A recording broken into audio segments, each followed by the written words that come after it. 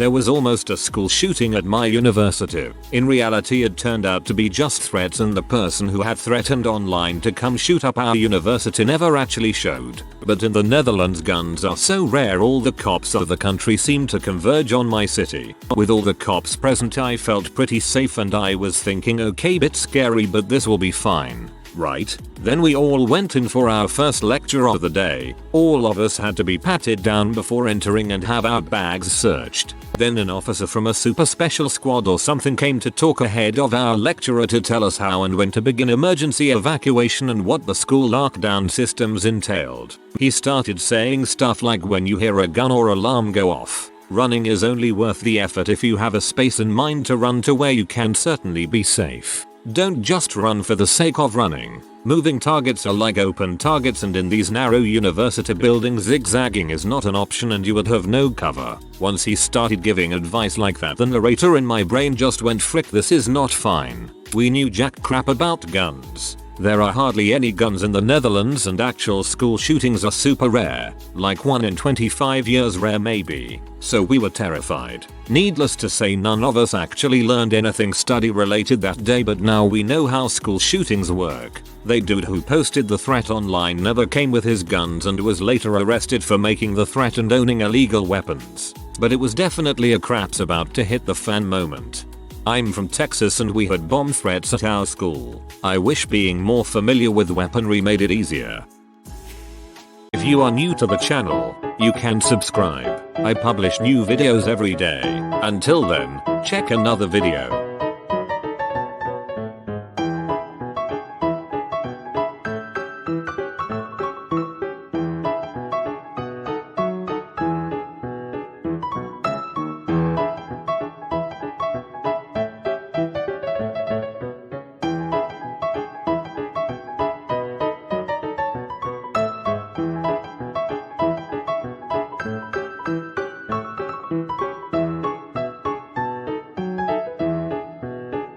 Bye for now.